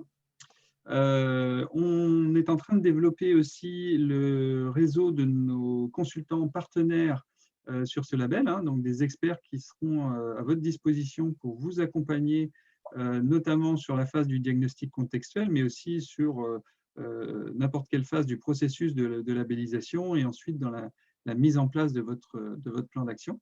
Voilà, donc on a déjà un réseau d'experts qui avait été constitué sur la première version du label et là maintenant on a un nouveau groupe actualisé de consultants qui vont pouvoir vous accompagner. Alors concrètement, parce que ça fait partie des questionnements aussi qui sont posés, en termes de budget de labellisation, en fait, vous avez ici les 3 points qui composent le budget de labellisation Biodiversité Progress. Premièrement, la formation. Il y a également les audits externes, c'est-à-dire l'audit initial et l'audit de suivi à 18 mois. Et puis, il y a également une redevance annuelle sur le label. Et donc, là, vous avez sur la gauche les tarifs standards. Donc, la formation d'une journée coûte 595 € hors taxe. C'est pris en charge il peut y avoir une prise en charge par votre OPCO, ça c'est à vérifier de votre côté. Les audits externes, alors là, c'est calculé au cas par cas, puisque ça dépend d'un grand nombre de caractéristiques de l'organisme. Vous avez vu qu'on parle d'organisme, comme reprendre le terme employé par Hélène tout à l'heure. Donc, dans le référentiel, nous, on parle souvent d'organisation, d'entreprise. Voilà, le vocabulaire change un peu, mais en tout cas, dans Biodiversity Progress, c'est organisme. Et donc, en fonction de l'organisme, voilà, il y a toute une série de caractéristiques qui rentrent en ligne de compte et qui vont faire que le coût des audits va être très variable d'un organisme à l'autre.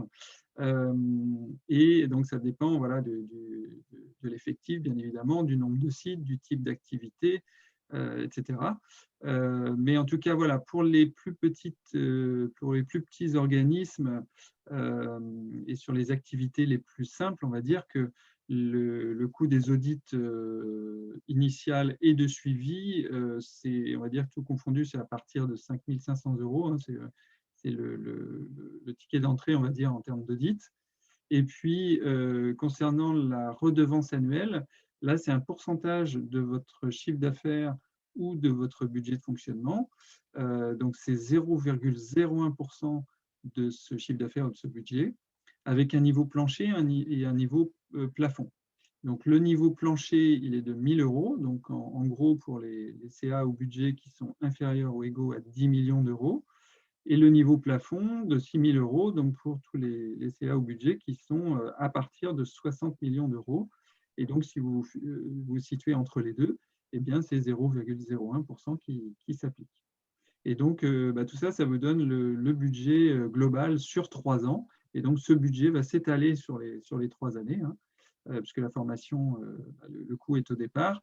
L'audit initial a lieu quelques mois après votre lancement dans la démarche, l'audit de suivi 18 mois après l'audit initial, et puis la redevance, elle est annuelle, hein, donc elle s'étale sur chacune des 3 années.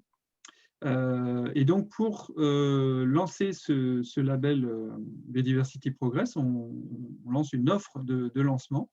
Et donc, jusqu'au 30 juin, on propose des tarifs préférentiels pour les 5 premiers organismes qui vont se lancer dans la démarche. Et donc, comme vous pouvez le voir, la formation est proposée à 495 €. Il y a une réduction de 10% sur les audits externes et une remise de 20% sur la redevance annuelle. Et puis, bien évidemment, à ce budget s'ajoute le coût d'un accompagnement par un consultant ou une consultante expert qui est budgétisé au cas par cas aussi en fonction de l'accompagnement dont vous avez besoin. Donc, voilà comment ça fonctionne au niveau du budget. Et donc, concrètement, si on résume comment se lancer dans la démarche, hein, pour que ce soit vraiment bien clair, en fait, si vous êtes intéressé, évidemment, vous commencez par nous contacter. Alors, soit l'agence Lucie ou Bureau Veritas. En fait, pour information, l'agence Lucie, on pourra vous expliquer comment fonctionne tout le process, comment ça se passe, puisque c'est nous qui coordonnons toute la démarche. Après, si vous avez des questions plus techniques en termes de biodiversité et sur le référentiel, c'est plutôt Bureau Veritas qui pourra vous répondre. En tout cas, voilà, si vous avez des questions, n'hésitez pas à nous contacter l'un ou l'autre. Ensuite, si vous souhaitez vous lancer dans la démarche, vous avez une fiche de candidature qui est à remplir, ce qui nous permettra ensuite de vous établir un devis. Donc ça, c'est nous, l'agence Lucie, qui vous établissons un devis global sur 3 ans, qui inclut tous les coûts que je vous ai présentés précédemment. Ensuite, en fait, on va valider ensemble un planning de labellisation. Une fois que vous avez validé le devis, on valide un planning de labellisation. Si vous souhaitez être accompagné dans votre démarche, vous sélectionnez le consultant ou la consultante qui va pouvoir vous accompagner. Et ensuite, il y a une phase de contrat. On vous rédige un contrat qui est à nous renvoyer signé. Et une fois qu'on reçoit le contrat signé, eh bien, vous intégrez la communauté Lucie et votre démarche commence. Et donc là, vous commencez la mise en œuvre du processus que je vous ai décrit tout à l'heure. Et donc, comme je vous le disais, la formation Biodiversity Progress, c'est la toute première étape dans tous les cas. Donc, quand vous vous lancez dans la démarche de labellisation, de 2 choses l'une, soit vous avez déjà suivi la formation et dans ce cas-là, vous passez directement à la mise en place de votre diagnostic contextuel, ou bien, si vous n'avez pas encore suivi la formation, eh bien, ce sera la toute première étape à remplir pour démarrer la démarche. Voilà sur concrètement comment vous lancer dans la démarche. Et évidemment, vous pouvez nous contacter à tout moment. Vous avez à la fin de ce support qui va être vous diffusé d'ici demain, je pense, avec l'enregistrement de cette causerie, les différents contacts où au sein de l'agence Lucie, on est répartis par région. Et puis, vous pouvez aussi contacter Yann Olivier de Bureau Veritas pour toute question. Voilà, et en parlant de questions, on va passer maintenant justement à cette partie pour répondre à aux différentes questions que vous avez déjà posées. Et il y en a beaucoup. Donc, on va commencer par les reprendre. Je vais arrêter la diffusion du support. Alors, dans le chat, il y a un certain nombre d'éléments. Il y a certaines questions qui ont été posées, mais normalement, elles ont dû être reposer dans la partie QIR. Voilà, donc il y a mon collègue Philippe qui vous a mis un lien aussi pour avoir le programme de la formation du 16 mars. Hein. Je vous ai mis le lien sur le support, mais vous l'avez également dans le chat. Il y a une remarque que j'ai vue passer dans le chat qui était intéressante, puisque comme vous l'a présenté Yann Olivier dans le référentiel, vous avez une partie formation et sensibilisation des collaborateurs. Et un bon outil pour cela, c'est la fresque de la biodiversité. Donc, ça peut être un outil intéressant aussi en termes de sensibilisation en interne, de faire cette fresque de la biodiversité. Voilà, c'est une manière de faire comme une autre, mais en tout cas, ça peut être un outil effectivement très intéressant pour instaurer une dynamique dans votre organisme. Alors, si on regarde un petit peu les questions qui ont été posées, on ne va pas forcément pouvoir répondre à tout parce qu'il y en a beaucoup, mais en tout cas, si on ne répond pas là, on y répondra par écrit dans le mail récap que je vous enverrai. Donc, on a parlé de quelques outils existants. Hein. Il y avait une question qui était de savoir s'il y avait une manière de lister tous les outils qui étaient à disposition. Donc ça, c'est un petit peu compliqué. En tout cas, dans la formation, on vous parle d'un certain nombre d'outils existants et que vous pouvez utiliser. Certains sont en libre accès et puis d'autres est gratuit et d'autres sont des démarches payantes. Mais en tout cas, pendant la formation, on essaye de vous faire un petit panorama des outils existants. Et en fait, ça, c'est une veille constante parce qu'il y a beaucoup de choses qui sont en développement là-dessus.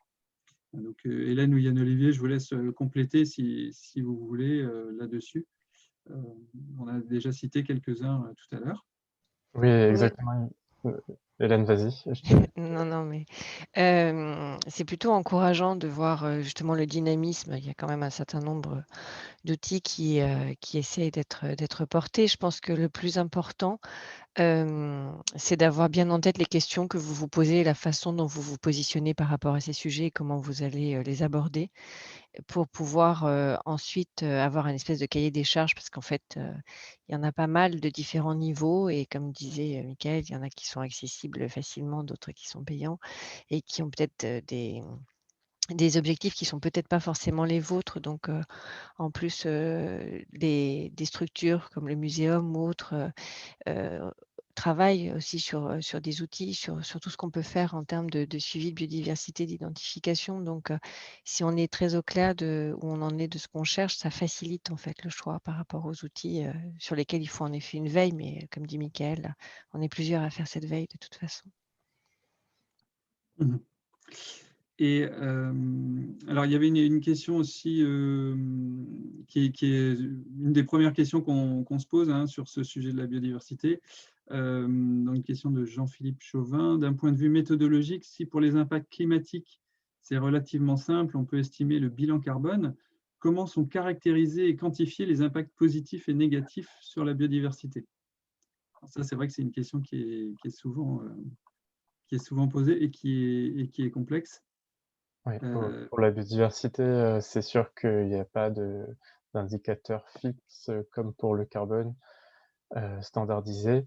Donc, ça va vraiment dépendre du cas, du contexte de l'entreprise et des enjeux au niveau de l'impact sur la biodiversité. Donc, il faudra trouver des indicateurs qui sont pertinents au cas par cas. Donc, ça peut être par exemple le nombre de mètres carrés artificialisés ou désartificialisés.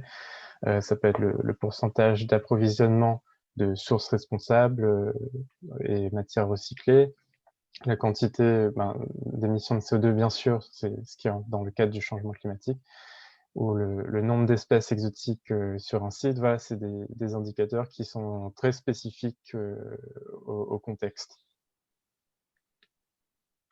Oui, alors il y a des travaux, beaucoup de travaux là-dessus, notamment par exemple l'outil Global Biodiversity Score, GBS, là, de CDC Biodiversité qui travaille là-dessus, qui est un outil qui est déjà existant et qui est en cours qui est toujours en cours de développement, où en gros l'idée c'est d'arriver à un indice global, mais qui va donner un indice de surface en fait. Hein, et en gros, pour simplifier à l'extrême, c'est d'aboutir à un indice de surface globale de biodiversité en bonne santé, avec un seuil de référence.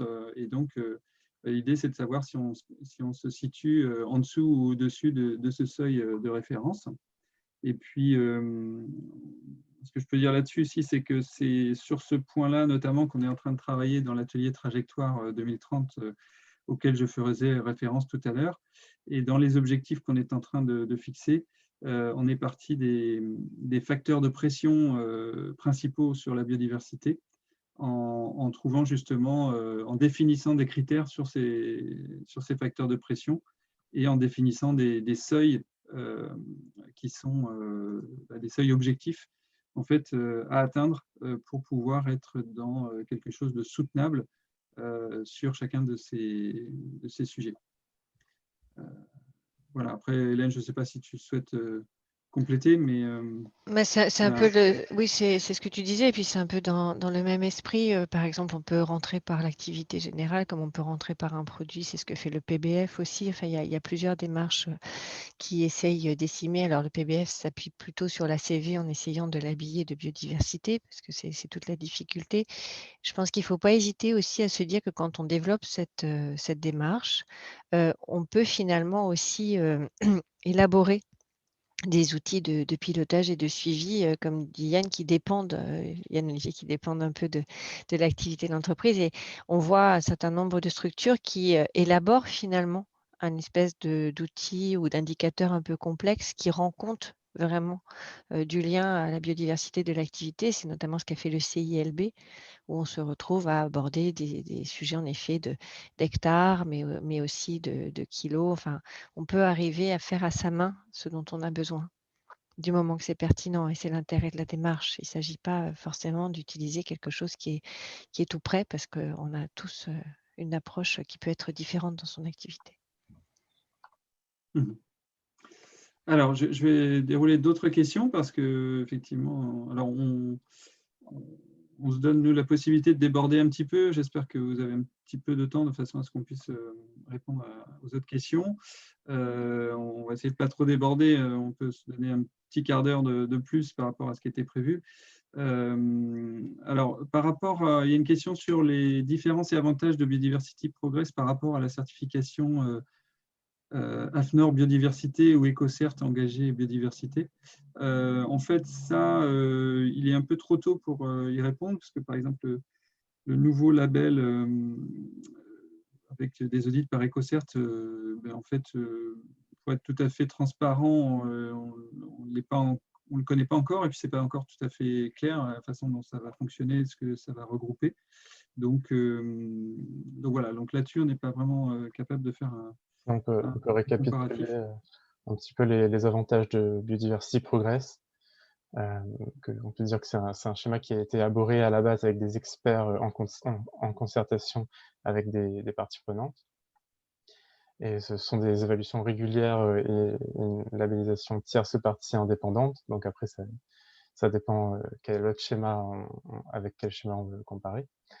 Et donc labellisé par Bureau Veritas Certification et par une validation par le comité de labellisation d'experts indépendants. Et aussi, une évolution technique du schéma est toujours prévue en fonction des retours d'expérience. Et il permet il permet une démarche et une méthodologie complète avec un accompagnement par une formation, un accès à une communauté de partage de bonnes pratiques indépendant de Bureau Veritas, donc par l'agence Lucie. Et le processus et les outils élaborés sont faits pour apporter le plus de fluidité possible dans la démarche de labellisation et une offre accessible au maximum d'organismes. Voilà. Et aussi pour répondre à une autre question que j'avais vue sur le nom et sur si c'est qu'en France, donc le schéma est prévu aussi de pouvoir se communiquer et reconnaître à l'international. et pourra potentiellement se développer à l'international. Et d'où l'avantage d'avoir un nom en anglais, Biodiversity Progress, qui peut être compris dans tout le monde.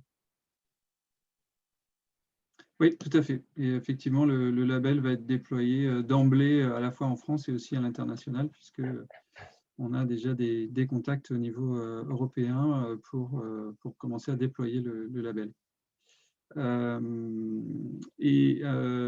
Ensuite, une question sur les critères pour devenir consultant expert référencé.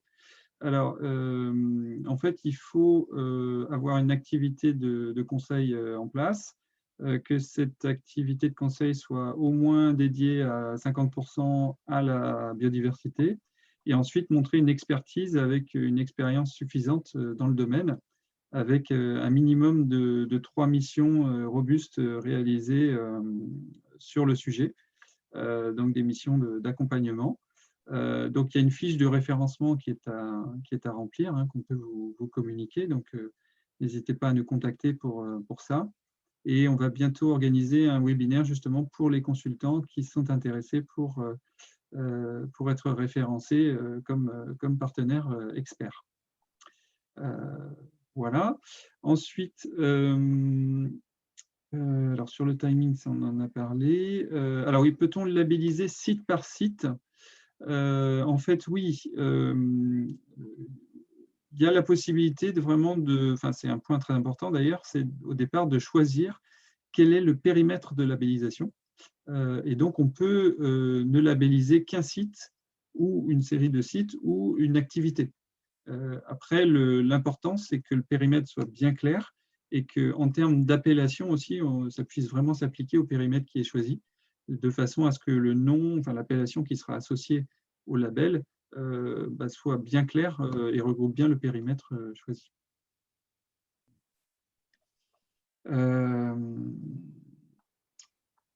Alors, y a-t-il un nouvel audit après l'élaboration des engagements avant le comité de labellisation?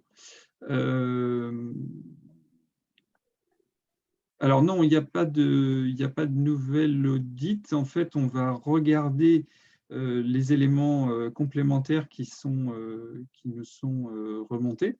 C'est-à-dire qu'il y a eu l'audit avec les actions qui sont nécessaires les actions correctives qui sont nécessaires. Et ensuite, les actions correctives sont vérifiées une fois que les éléments nous sont remontés.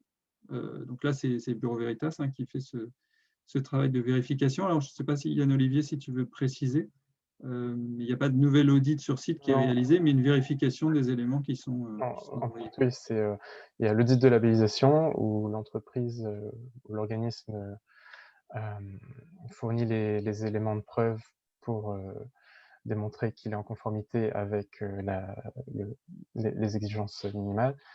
Et en plus de ça, il fournit son plan d'action qui sera ensuite vérifié par l'auditeur et sur lequel il va émettre des avis. Et ensuite, en fonction des retours de l'auditeur, s'il y a des non-conformités suite à l'audit, l'organisme devra répondre à ces non-conformités et apporter des actions correctives. Mais il n'y a pas de nouvel audit, l'auditeur pourra clôturer les non-conformités. Si bien sûr l'organisme est vraiment très loin de la conformité, là il pourrait être envisagé un audit complémentaire, mais normalement si elle demande son audit de labellisation, c'est qu'elle doit être assez prête, se sentir assez prête, donc normalement il n'y a pas de nouvel audit. Le dossier est ensuite validé par le comité d'experts indépendants.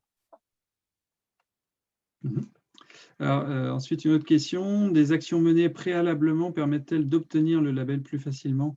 Oui, en fait, tout ce que vous avez déjà fait jusqu'à présent, c'est de l'acquis en fait, pour votre démarche. Et vous pouvez transposer en fait, tout ce que vous avez fait dans le référentiel, notamment dans la phase d'auto-évaluation, de diagnostic contextuel. Et donc, vous aurez un niveau effectivement déjà plus avancé que si vous partez de zéro, bien évidemment. Donc, la réponse est oui. D'ailleurs, on avait aussi dans le chat, j'ai vu aussi un partage, et merci beaucoup d'ailleurs, hein, de l'entreprise Pocheco, qui faisait référence à tout ce qu'ils avaient mis en place en termes de biodiversité depuis des années. Et voilà, je crois qu'il y avait un partage d'informations sur la démarche qu'ils ont menée. Donc déjà, merci beaucoup pour cela. Ensuite, une autre question, ce label est-il ouvert aux collectivités, des structures sociales ou encore des établissements scolaires, voire universités? En fait, oui, alors on n'a peut-être pas été clair là-dessus, mais il n'y a pas de limite sur le type d'organisme en fait, qui peut mener la démarche, hein. Donc, ce n'est pas réservé aux entreprises, c'est ouvert à tout type de structure, donc bien évidemment aux collectivités, aux associations, à tout type d'organisme. Ensuite, il y a des questions sur le budget, ça on en a parlé. Donc, des structures autres que des entreprises, ça oui.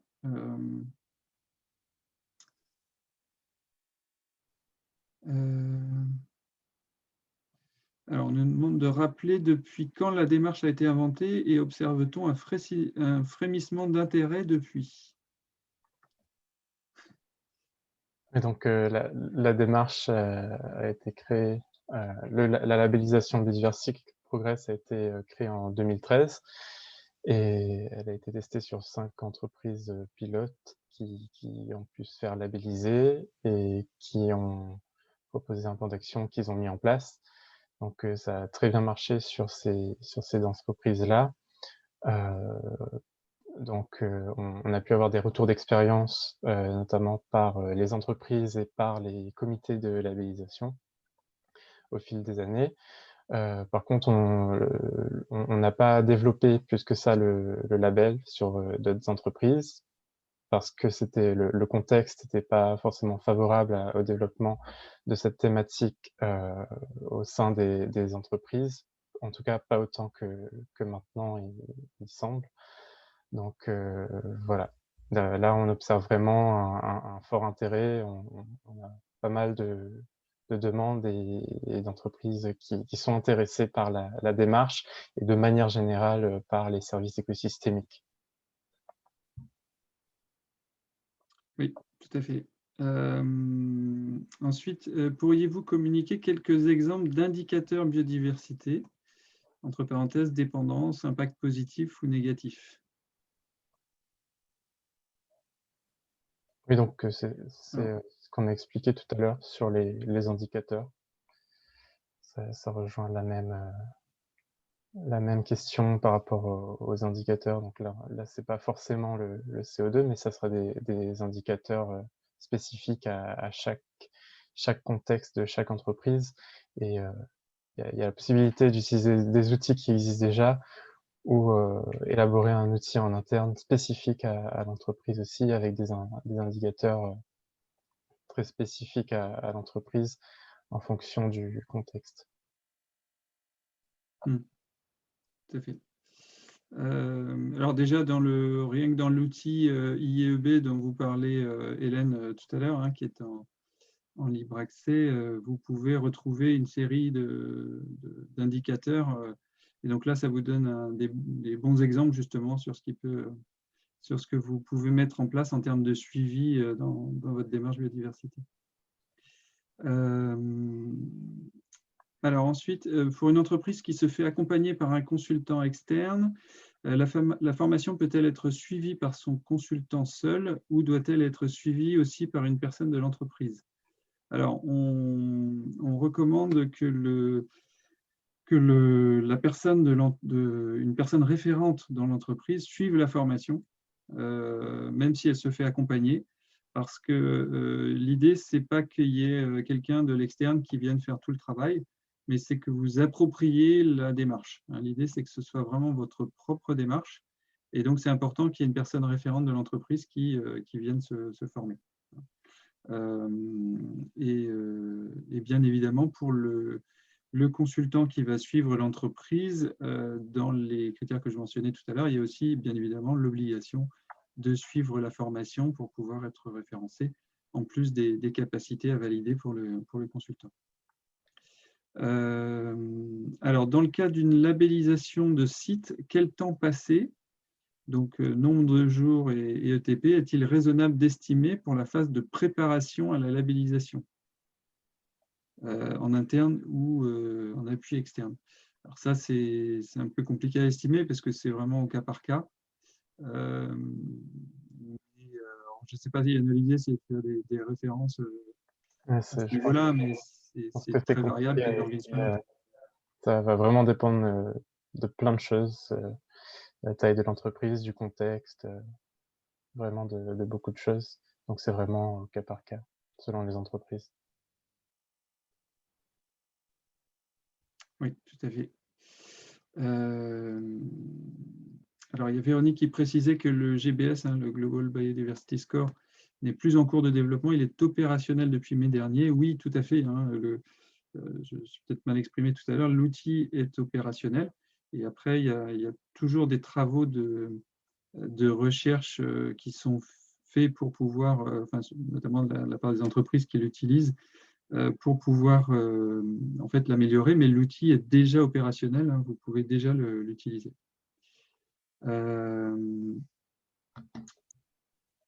Alors sur la formation, la date suivante en fait à celle du 16 mars n'est pas encore définie, ça viendra bientôt. Donc celle du 16 mars est la première, il y en a une qui suivra, je pense, dans les 2 mois, suivants, mais la date n'est pas encore établie. Alors pour devenir auditeur, en fait, effectivement, vous pouvez être référencé par Bureau Veritas Certification. Voilà, donc il y a un certain nombre de qualifications et puis un process de référencement qui est effectué par Bureau Veritas pour la partie audit. Exactement. Donc ça sera à voir avec nous, Bureau Veritas Certification, pour travailler avec nous en tant qu'auditeur indépendant. Oui. Alors ensuite, je continue de prendre les questions dans l'ordre. Un consultant qui voudrait être référencé doit-il payer des droits à l'UCI pour accompagner ses clients sur le label? Non. En fait, le référencement n'est pas payant, hein, pas du tout. Il y a des critères à remplir pour pouvoir être référencé. Ensuite, c'est une bonne coopération mutuelle entre nous. Mais mis à part le coût de la formation que vous devez suivre, il n'y a pas de coût d'adhésion ou de coût de référencement. Alors sur la formation des personnes de l'entreprise, plusieurs personnes peuvent-elles être formées? Oui, tout à fait, hein. En fait, on demande à ce qu'il y ait à minima la personne pilote du projet qui vienne se former, mais vous pouvez très bien former plusieurs personnes et si vous avez besoin, on peut même aussi organiser une formation intra pour former un groupe de travail, par exemple, pardon, en interne chez vous.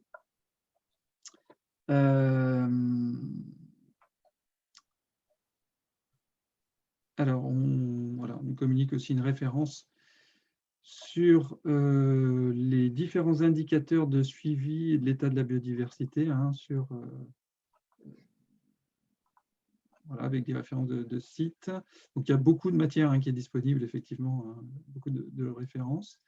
La formation se fait en ligne. Hein, d'habitude, c'est des formations qu'on dispense en présentiel. Mais là, tout est en distanciel en ce moment. Sauf exception, on ne fait pas de exception en intra, on ne fait pas de formation en présentiel, donc tout est en distanciel là pour le moment.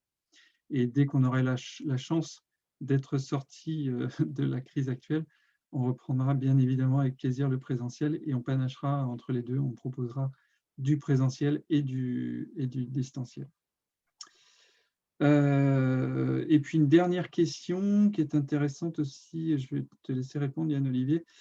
Quelles compétences requises dans l'entreprise pour gérer efficacement l'autodiag et le plan d'action? En fait, faut-il un écologue dans l'entreprise? Oui, donc c'est une question intéressante.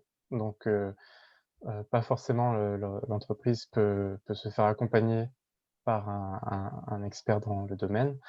Après, des compétences qui sont nécessaires. En effet, donc s'il y a du foncier, forcément, il va falloir des compétences en écologie pour le diagnostic.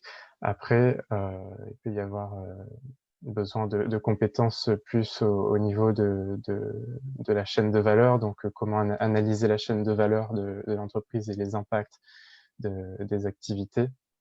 Donc là, ça sera encore d'autres compétences qui seront mobilisées et qui pourront se faire soit par quelqu'un qui a les compétences dans l'entreprise ou par l'accompagnement par un consultant ou les deux.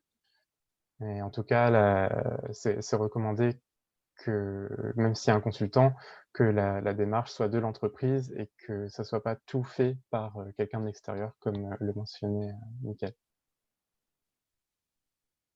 OK. Et puis, petite correction en live par rapport à ce que je vous ai dit juste avant, sur la deuxième session de formation.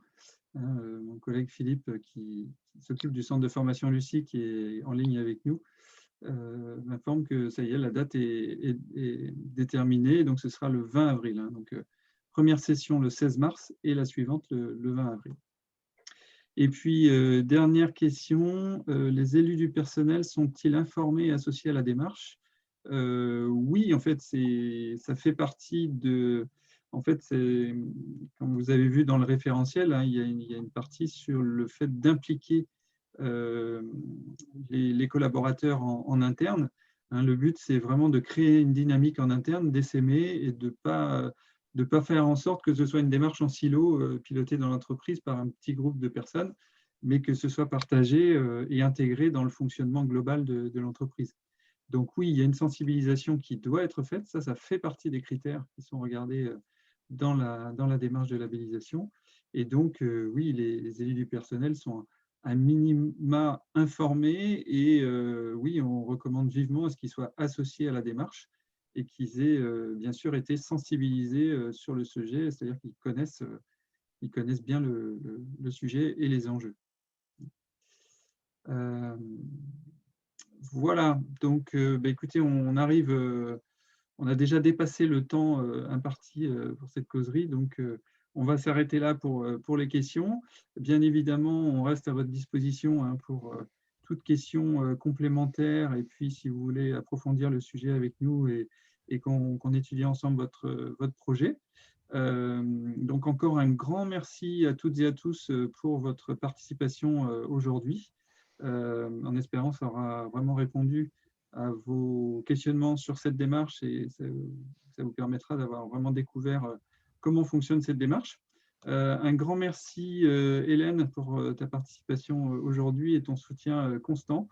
Merci à vous. Voilà, et puis merci beaucoup Yann-Olivier également. On vous souhaite une très bonne journée, on vous dit à très bientôt. Donc, je rappelle, hein, le support de présentation va vous être envoyé ainsi que le replay de cette causerie dans un mail récapitulatif qui vous arrivera normalement avant la fin de la semaine. Et voilà, donc comme ça, vous aurez toute la matière, tous les contacts et puis on pourra vous fournir tous les compléments d'information. Voilà, donc encore un grand merci. Merci. Oui, vas-y Yann-Olivier, je t'en prie. Je disais juste merci à tous et merci à toi Mickaël et à toi Hélène pour cette présentation. Merci aussi et je suis très contente qu'il y ait autant de gens autour de ce projet. C'est vraiment un beau projet. Merci encore, très bonne journée à toutes et à tous et à très bientôt. Bonne journée. Bonne journée, au revoir. Au revoir. Au revoir.